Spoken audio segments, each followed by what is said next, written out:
Hi everyone, आज मु आपणक समस्तक सामना को लेकिन आसी हॉलीवुड गोटे एडवेंचर फिल्म जो फिल्म रे आम एडवेंचर सहित बहुत सारा कॉमेडी देखा पाइबा एवं एही फिल्म टीर ना हेउची पोल। तेबे चलंतु आउ डेरी न करी फिल्म टी को आरंभ करिबा। कहानी रो आरंभ रु आमे टेरा नामक एक झील को देखा पाइबा जी तार कुकुर सहित रोहुए। दिने से घरु बाहर को आसी आकाश को देखे। आकाशरू एक एलियन रो जहाजटी तलकू खसुए एवं सही जहाजटी तार सही कुकुरटी उपरे पड़ जाए। ता पर दिन आमे दुई सांग को देखा पाइबा। जनकर ना होइथाए विली एवं आउ जनक ना होइथाए क्लाइव। सेमाने दुई जण बहुत बड़ फैंसी ड्रेस एकाडेमी को जाउथांती जहा कि वर्ष को थरे मात्र होइथाए। एहा परे सेमाने राति रे सेठारु फेरुथिबा बेले सेमाने देखंती रास्तार एक गाड़ी पछरु बहुत जोर रे आसी सेमानंको आगो को चली जाए एवं तार दुर्घटना होई जाए। तापरे सेमाने दुई जण गाड़ी रु बाहरी सही गाड़ी निकट को जाती एवं सेठारे सेमाने एक एलियन को देखा पाती। क्लाइव सही एलियन को देखी सेठारे बेहोश होई जाए। एहा परे सही एलियन टी तार ना पोल बोली कहे एवं विली को सेमानंकर साहाय्य दरकार बोली कहे। प्रथमे तो विली ताकू डरू थाए किंतु किछि समय कथा हेला परे विली शांत हो जाए। तापरे सही एलियन टी जहार ना पोल होई थाए तार जीवन प्रति विपद थिबा कारणरू से विली को कहे आमको उत्तर दिग को जीवाकू पड़िबो। एहा परे सेमाने क्लाइव को उठाई गाड़ी रे रखंती एवं उत्तर दिग को बढ़िबाकू लागंती। सेमाने सेठारु जीवा परे एक कला रंगर गाड़ी रे गोटिए लोक सेठाकू आसे। से एक गुप्त विभाग रे काम करुथाए एवं तार ना जोएल होइथाए। सेमाने सही एलियन को धरिबाकू चाहुथांती। एहा परे जोएल तार गुप्त विभाग को फोन करी कहे मु सही एलियन टी को बहुत शीघ्र धरिबाकू जाउछि एवं सही गुप्त विभाग रो मालिक एक लेडी होइथाए। तापरे सही लेडी टी जोएल को सहाय्य करिबा पई आउ दुई जण लोक को पठाइबो कहे। एहा परे देखिबा सेपटे क्लाइव होश रे आसी जाए। होश रे आसीबा क्षणी से एलियन ऊपर को आक्रमण करी पकाए कारण ताकू लागे एलियन आम ग्रह पई बहुत विपदजनक होई पारंती। तापरे एलियन टी ताकू कहे एते वर्ष हेलाणी तम मानक सरकार आम मानक ऊपर फिल्म देखाई आसुचंती कारण जेतेबेले तम मानक सामना आम मानक सहित हेबो तमे माने आमको देखि डरिबो नाही। एहा सुनी क्लाइव टिके शांत होई जाए। तापरे सेमाने आगो को जाउथांती। ठीक सेतिकी बेले दुई जण पुलिस सेमानंको गाड़ी को अटकाई दियंती एवं सेमानंको गाड़ी रु तळकू आसीबाकू कुहंती। एहा परे सेमानंको गाड़ी को पूरा चेक करंती किंतु गाड़ी रे सेमानंको किछि मिले नाही। सेमानंको गाड़ी रे किछि न मिलिबारु सेमाने तांकू जिबाकू कुहंती। सेही दुई जण पुलिस को सेही लेडीटी पठाई थाए जोएल को सहाय्य करिबा पई।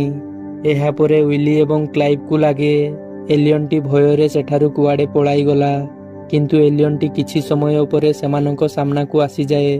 तापरे एलियन टी कहे जेतेबेले मु निश्वास नेबा बंद करी दिए सेतेबेले मु अदृश्य होई जाए। विली को एलियन टी उपरे भरोसा थाए किंतु क्लाइव को एबे मध्य सही एलियन टी उपरे विश्वास न थाए। एहा परे सेमाने आगकू बढ़िबाकू लागंती। किछि बाट गला परे सेमानंको गाड़ी रे एक पक्षी आसी बाड़ेई हुए। तापरे सेमाने तीन जण गाड़ी रु तळकू आसी देखंती पक्षीटी तळे पड़ी मरी जाइथाए।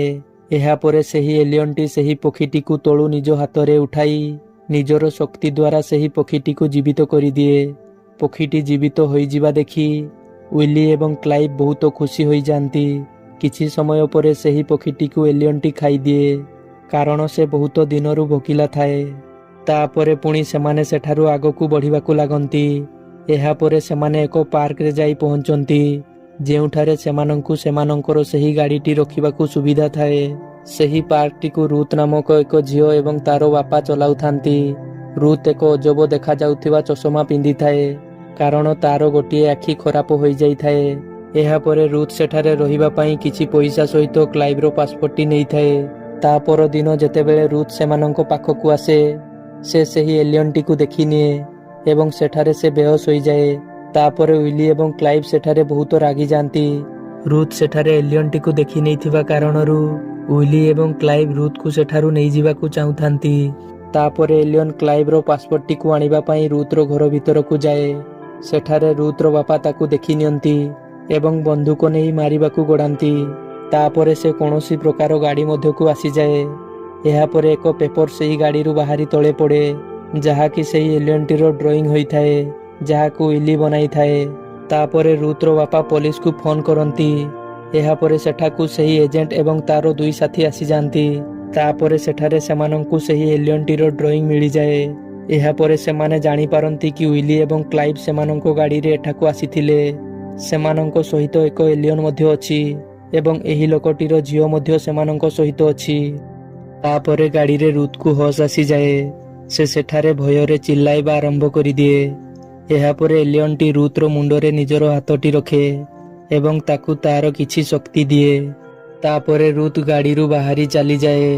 ଏହାପରେ ୱିଲି ରୁଥ୍ ପାଖକୁ ଯାଇ ତାକୁ ବୁଝାଇବାକୁ ଚେଷ୍ଟା କରେ। ତାପରେ ରୁଥ୍ ସେମାନଙ୍କ ସାଥିରେ ଯିବାକୁ ରାଜି ହୋଇଯାଏ, କାରଣ ତାକୁ ଏଡଭେଞ୍ଚର ବହୁତ ପସନ୍ଦ ଥାଏ। ଏହାପରେ ରୁଥ୍ ଗାଡ଼ି ଭିତରକୁ ଆସେ। ତାପରେ ଏଲିଅନ୍ଟି ରୁଥର ମୁଣ୍ଡରେ ପୁଣି ହାତ ଦିଏ। ଏହାପରେ ରୁଥର ଆଖି, ଯାହାକି ପୂର୍ବରୁ ଖରାପ ହୋଇଯାଇଥାଏ, ତାହା ଏବେ ସମ୍ପୂର୍ଣ୍ଣ ଠିକ୍ ହୋଇଯାଏ। ତାପରେ ରୁଥ୍ ବହୁତ ଖୁସି ହୁଏ। ଏହାପରେ ସେମାନେ ଏଲିଅନ୍ଟିର ବହୁତ ଭଲ ସାଙ୍ଗ ହୋଇଯାଆନ୍ତି। ତାପରେ ସେମାନଙ୍କ ଗାଡ଼ି ଏକ ହୋଟେଲରେ ଯାଇ ଛିଡ଼ା ହୁଏ। ରୁଥ୍ ସେଠାରେ ତା ବାପାଙ୍କୁ ଫୋନ୍ କରେ, କିନ୍ତୁ ତା ବାପା ଫୋନ୍ଟି ସେହି ଏଜେଣ୍ଟ ଜୋଏଲ୍ ଉଠାଏ। ଏହାପରେ ରୁଥ୍ ସେହି ଏଜେଣ୍ଟକୁ କିଛି କହିବା ପୂର୍ବରୁ ଫୋନ୍ଟି କାଟିଦିଏ। ସେଠାରେ 2 ଜଣ ଲୋକ ରୁଥ୍ ସହିତ ଖରାପ ବ୍ୟବହାର କରିବାକୁ ଲାଗନ୍ତି। ସେହି ଲୋକମାନଙ୍କ ସହିତ ପୂର୍ବରୁ ୱିଲି ଏବଂ କ୍ଲାଇଭ୍ର ମଧ୍ୟ ଝଗଡ଼ା ହୋଇଥାଏ। ଏହାପରେ ରୁଥ୍ କୌଣସି ପ୍ରକାର ୱିଲି ଏବଂ କ୍ଲାଇଭ୍ ପାଖରେ ପହଞ୍ଚିଯାଏ। ଠିକ୍ ସେତିକି ବେଳେ ରୁଥ୍ର ବାପା ମଧ୍ୟ ସେଠାରେ ପହଞ୍ଚିଯାଆନ୍ତି। ତାପରେ ସେଠାରେ ବହୁତ ଝଗଡ଼ା ହୋଇଯାଏ। ଏହାପରେ ସେମାନେ 3 ଜଣ ଗାଡ଼ି ପାଖକୁ ଦୌଡ଼ି ପଳାଇ ଆସନ୍ତି। ସେମାନେ 2 ଜଣ ମଧ୍ୟ ସେଠାକୁ ଆସିଯାଆନ୍ତି, କିନ୍ତୁ ଏଲିଅନ୍ଟି ସେମାନଙ୍କ ସାମ୍ନାକୁ ଆସିଯାଏ, ଯାହାକୁ ଦେଖି ସେମାନେ ସେଠାରେ ବେହୋସ୍ ହୋଇଯାଆନ୍ତି। ଏହାପରେ ୱିଲି, କ୍ଲାଇଭ୍, ରୁଥ୍ ଏବଂ ସେହି ଏଲିଅନ୍ଟି ସେହି ଜାଗାରୁ ବାହାରି ଆସନ୍ତି। ଏହାପରେ ରାତିରେ ସେମାନେ ଏକ ସ୍ଥାନରେ ରହିଯାଆନ୍ତି, ଯେଉଁଠାରେ ସେହି ଏଲିଅନ୍ଟି କହେ, ତମ ସରକାର ମୋତେ ଧରି ମୋ ଉପରେ ଗବେଷଣା କରିବାକୁ ଚାହେଁ ଏବଂ ମୋର ସବୁ ଶକ୍ତି ନେବାକୁ ଚାହେଁ, ଯାହାଦ୍ୱାରା ମୋ ଜୀବନ ପ୍ରତି ବିପଦ ଅଛି। ତା ପରଦିନ ସକାଳେ ୱିଲି ଏବଂ କ୍ଲାଇଭ୍ ସେହି ଏଲିଅନ୍କୁ ସାଥିରେ ନେଇ ଏକ ଦୋକାନକୁ ଯାଆନ୍ତି ଏବଂ ତା ପାଇଁ ମଣିଷ ଭଳି ପୋଷାକ ନିଅନ୍ତି। ଏହାପରେ କ୍ଲାଇଭ୍ ଏଲିଅନ୍କୁ ନେଇ ଏକ ଫେନ୍ସି ଦୋକାନକୁ ଯାଏ ଏବଂ ୱିଲି ସେଠାରୁ ରୁଥ୍କୁ ଆଣିବାକୁ ଚାଲିଯାଏ। ତାପରେ ଦେଖିବା, ସେହି ଏଜେଣ୍ଟ ଜୋଏଲ୍ ରୁଥ୍ ଥିବା ସେହି ଗାଡ଼ି ପାଖକୁ ଆସେ ଏବଂ ଏଜେଣ୍ଟ ଜୋଏଲ୍ ରୁଥ୍କୁ ଚିହ୍ନି ପାରେ ନାହିଁ, କାରଣ ତାର ଖରାପ ଥିବା ଆଖିଟି ଏବେ ଭଲ ହୋଇଯାଇଥାଏ। ରୁଥ୍ ସେହି ଏଜେଣ୍ଟ ଜୋଏଲ୍ ସାମ୍ନାରେ କିଛି ନ ଜାଣିବା ପରି ଅଭିନୟ କରେ। ତାପରେ ଏଜେଣ୍ଟ ଜୋଏଲ୍ ସେଠାରୁ ଚାଲିଯାଏ। ସେପଟେ ଏଜେଣ୍ଟ ଜୋଏଲ୍ ସାଥିରେ ଥିବା 2 ଜଣ ଏଜେଣ୍ଟ କ୍ଲାଇଭ୍ ଏବଂ ଏଲିଅନ୍ ଥିବା ଫେନ୍ସି ଦୋକାନକୁ ପହଞ୍ଚି ଯାଆନ୍ତି। ତାପରେ ସେମାନେ ସେଠାରେ ଏଲିଅନ୍ଟିକୁ ଦେଖି ନିଅନ୍ତି ଏବଂ ଜଣେ ତା ଉପରକୁ ଗୁଳି ମଧ୍ୟ ଚଲାଇ ଦିଏ। ଠିକ୍ ସେତିକି ବେଳେ ୱିଲି ଏବଂ ରୁଥ୍ ସେଠାକୁ ଗାଡ଼ି ନେଇ ଆସିଯାଆନ୍ତି। ତାପରେ ସେମାନେ 4 ଜଣ ସେଠାରୁ ଗାଡ଼ିରେ ଚାଲିଯାଆନ୍ତି। ଏହାପରେ ସେହି 2 ଏଜେଣ୍ଟ ସେମାନଙ୍କ ପଛରେ ଯିବାକୁ ଚାହୁଁଥାନ୍ତି। ଠିକ୍ ସେତିକି ବେଳେ ଏଜେଣ୍ଟ ଜୋଏଲ୍ ସେଠାକୁ ଆସେ ଏବଂ ସେମାନଙ୍କୁ ଏଲିଅନ୍ଟିକୁ ଫଲୋ କରିବାକୁ ମନା କରେ। ତାପରେ ସେ ନିଜେ ସେମାନଙ୍କ ପଛରେ ଯାଏ। କିଛି ସମୟ ପରେ ସେହି 2 ଏଜେଣ୍ଟ ମଧ୍ୟ ଜୋଏଲ୍ର କଥାକୁ ନ ମାନି ଏଲିଅନ୍ଟିର ପଛ କରିବାକୁ ଲାଗନ୍ତି। ଏହାପରେ ୱିଲିକୁ ଜଣାପଡ଼ିଯାଏ କି ସେମାନଙ୍କୁ ଫଲୋ କରାଯାଉଛି। ଏଲିଅନ୍ ତାପରେ କହେ, ଆମକୁ ଗାଡ଼ିକୁ କୌଣସି ଏକ ଜାଗାରେ ଲୁଚାଇବା ପାଇଁ ପଡ଼ିବ। ତାପରେ ସେମାନେ ରାସ୍ତାରେ ଥିବା ଏକ ବଡ଼ ପୋଷ୍ଟର ପଛରେ ଲୁଚିଯାଆନ୍ତି, ଯାହାଦ୍ୱାରା ତାଙ୍କୁ ଫଲୋ କରୁଥିବା ଏଜେଣ୍ଟ ଏବଂ ରୁଥ୍ର ପିତା ସେମାନଙ୍କୁ ଦେଖିପାରନ୍ତି ନାହିଁ ଏବଂ ସେଠାରୁ ଆଗକୁ ପଳାଇ ଯାଆନ୍ତି। ତାପରେ ସେମାନେ ପୁଣି ଏକ ଦୋକାନକୁ ଯାଆନ୍ତି ଏବଂ ସେଠାରୁ ଏକ ରକେଟ୍ ବାଣ ଚୋରାଇ ନିଅନ୍ତି।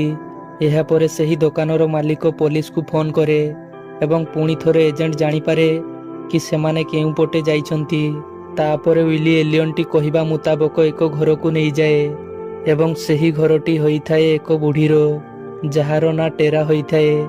ଟେରା ସେହି ଝିଅଟି ହୋଇଥାଏ ଯିଏକି ଆଜିକୁ 60 ବର୍ଷ ପୂର୍ବେ ତାର କୁକୁର ସହିତ ଆକାଶରୁ ସେହି ଏଲିଅନ୍ ଜାହାଜଟି ଖସି ପଡ଼ିବାର ଦେଖିଥାଏ ଏବଂ ସେହି ଜାହାଜଟି ଟେରାର କୁକୁରଟି ଉପରେ ପଡ଼ିଯାଇଥାଏ, ଯାହାଦ୍ୱାରା ତାର ମୃତ୍ୟୁ ହୋଇଯାଇଥାଏ ଏବଂ ସେହି ଜାହାଜଟିରୁ ଯେଉଁ ଏଲିଅନ୍ଟି ବାହାରିଥିଲା ସେହି ଏଲିଅନ୍ଟି ଏହି ଏଲିଅନ୍ଟି ହୋଇଥାଏ ଯାହାର ନାଁ ପୋଲ୍ ହୋଇଥାଏ।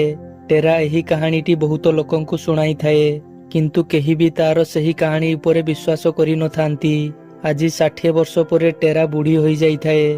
ତାପରେ ଆଜି ତା ସାମ୍ନାରେ ପୁଣି ସେହି ଏଲିଅନ୍ଟିକୁ ଦେଖି ଟେରା ବହୁତ ରାଗିଯାଏ, କାରଣ ସେହି ଏଲିଅନ୍ ଜାହାଜଟି ପାଇଁ ତାର କୁକୁରଟିର ମୃତ୍ୟୁ ହୋଇଯାଇଥାଏ ଏବଂ ଲୋକମାନେ ତାର ବହୁତ ମଜାକ ଉଡ଼ାଇଥାନ୍ତି। ସେହି ଦିନ ପରଠାରୁ ଟେରା ସେହି ଘର ମଧ୍ୟରେ ନିଜକୁ ବନ୍ଦୀ ବନାଇ ନେଇଥାଏ। ତାପରେ ଏଲିଅନ୍ଟି ଯେତେବେଳେ ଟେରାକୁ ବୁଝାଏ, ଟେରା ସେହି ଏଲିଅନ୍କୁ କ୍ଷମା କରିଦିଏ। ଏହାପରେ ଟେରା ସେମାନଙ୍କ ପାଇଁ ଚା ବନାଇବା ପାଇଁ ଯାଏ। ତାପରେ ସେ ଏଲିଅନ୍ ସହ କଥାରେ ବ୍ୟସ୍ତ ହୋଇଯାଏ ଏବଂ ଗ୍ୟାସଟି ଅନ୍ ହୋଇ ରହିଯାଏ। ତାପରେ ଏଜେଣ୍ଟ ଜୋଏଲ ତାର ସାଥୀମାନଙ୍କ ସହ ସେଠାକୁ ପହଞ୍ଚିଯାଏ। ଏହାପରେ ସେମାନେ ଭିତରକୁ ଆସି ଏଲିଅନ୍ଟିକୁ ଧରିବାକୁ ପ୍ରୟାସ କରନ୍ତି, କିନ୍ତୁ ଏଲିଅନ୍ଟି ଏଜେଣ୍ଟ ଉପରକୁ ଆକ୍ରମଣ କରି ପକାଏ। ତାପରେ ସେମାନେ ସବୁ ଗାଡ଼ି ପାଖକୁ ଦୌଡ଼ିବାକୁ ଲାଗନ୍ତି। ସେପଟେ ରୁଥର ବାପା ମଧ୍ୟ ସେଠାରେ ପହଞ୍ଚି ଯାଆନ୍ତି। ଏହାପରେ ଏକ ଏଜେଣ୍ଟ ଘର ଭିତରୁ ସେମାନଙ୍କ ଉପରକୁ ଗୁଳି ଚଳାଏ, କିନ୍ତୁ ଗ୍ୟାସ୍ ଅନ୍ ଥିବା କାରଣରୁ ସେଠାରେ ବହୁତ ଜୋରରେ ବ୍ଲାଷ୍ଟ ହୋଇଯାଏ ଏବଂ ଟେରାର ଘରଟି ସମ୍ପୂର୍ଣ୍ଣ ନଷ୍ଟ ହୋଇଯାଏ। ତାପରେ ସେମାନେ ସେଠାରୁ ଖସିଯିବାରେ ସକ୍ଷମ ହୋଇଯାଆନ୍ତି। ଏହାପରେ ମଧ୍ୟ ଅନ୍ୟ ଏକ ଏଜେଣ୍ଟଟି ସେମାନଙ୍କୁ ଫଲୋ କରିବାକୁ ଲାଗେ ଏବଂ ରୁଥର ବାପା ମଧ୍ୟ ସେମାନଙ୍କୁ ଫଲୋ କରିବାକୁ ଲାଗନ୍ତି। ଏଜେଣ୍ଟଟି ରୁଥର ବାପାଙ୍କୁ ସେମାନଙ୍କୁ ଫଲୋ କରିବାକୁ ମନା କରେ, କିନ୍ତୁ ରୁଥର ବାପା ତା କଥାକୁ ଶୁଣନ୍ତି ନାହିଁ। ସେଥିପାଇଁ ଏଜେଣ୍ଟଟି ରାଗିଯାଇ ରୁଥର ବାପା ଉପରକୁ ଗୁଳି ଚଳାଇ ଦିଏ। ତାପରେ ସେହି ଏଜେଣ୍ଟଟି ସେମାନଙ୍କ ଗାଡ଼ି ପାଖକୁ ପହଞ୍ଚି ଏଲିଅନ୍ଟି ଉପରେ ଗୁଳି କରିବାକୁ ଯାଉଥାଏ। ଠିକ୍ ସେତିକି ବେଳେ ସେ ବ୍ରିଜ ତଳକୁ ଖସି ପଡ଼େ ଏବଂ ସେଠାରେ ତାର ଗାଡ଼ିଟି ବ୍ଲାଷ୍ଟ ହୋଇଯାଏ। ଏହାପରେ ମଧ୍ୟ ବିପଦ ଟଳି ନଥାଏ, କାରଣ ଏଜେଣ୍ଟ ଜୋଏଲ ଏବେ ମଧ୍ୟ ସେମାନଙ୍କୁ ଫଲୋ କରୁଥାଏ। ଏହାପରେ ଦେଖାଯାଏ ଏଲିଅନ୍ଟି ସମସ୍ତଙ୍କ ସହିତ ଏକ ପାହାଡ଼ ଉପରକୁ ଯାଏ ଏବଂ ଏକ ବାଣ ଦ୍ୱାରା ନିଜ ଜାହାଜଟିକୁ ସେଠାକୁ ଆସିବାକୁ ସିଗ୍ନାଲ ଦିଏ। ତାପରେ ସମସ୍ତେ ସେହି ଏଲିଅନ୍ ଜାହାଜଟିର ଅପେକ୍ଷାରେ ଥାନ୍ତି। ଠିକ୍ ସେତିକି ବେଳେ ସେମାନଙ୍କୁ ଏକ ଗଛ ପଛରେ ଏକ ଆଲୋକ ଦେଖାଯାଏ। ଏହାପରେ ସେମାନଙ୍କୁ ଲାଗେ କି ସେହି ଏଲିଅନ୍ ଜାହାଜଟି ଆସିଯାଇଛି, କିନ୍ତୁ ତାହା ଏକ ହେଲିକପ୍ଟର ହୋଇଥାଏ ଏବଂ ସେହି ହେଲିକପ୍ଟରରେ ଏଜେଣ୍ଟ ଜୋଏଲର ସେହି ଲେଡି ମାଲିକଟି ତାର କିଛି ସୁରକ୍ଷା କର୍ମୀଙ୍କ ସହିତ ଆସିଥାଏ। ତାପରେ ସେମାନେ ଏଲିଅନ୍ଟି ଉପରକୁ ଗୁଳି କରିବାକୁ ଯାଉଥାନ୍ତି। ଠିକ୍ ସେତିକି ବେଳେ ଏଜେଣ୍ଟ ଜୋଏଲ ଆସିଯାଏ ଏବଂ ସେ ଏଲିଅନ୍ ଉପରକୁ ଗୁଳି ନକରି ସେହି ଲେଡି ମାଲିକର ସୁରକ୍ଷା କର୍ମୀ ଉପରକୁ ଗୁଳି କରି ମାରିଦିଏ। ଏହା ଦେଖି ସେହି ଲେଡିଟି ଜୋଏଲ ଉପରକୁ ଗୁଳି ଚଲାଇ ଦିଏ। ତାପରେ ଏଜେଣ୍ଟଟି କହେ ସେ ପ୍ରଥମରୁ ଏଲିଅନ୍ଟିର ସାଙ୍ଗ ହୋଇଥାଏ ଏବଂ ତାର ସୁରକ୍ଷା କରୁଥାଏ ଏବଂ ସେହି ଏଲିଅନ୍ ଦ୍ୱାରା ତାର ସ୍ତ୍ରୀର ଜୀବନ ବଞ୍ଚି ଯାଇଥାଏ।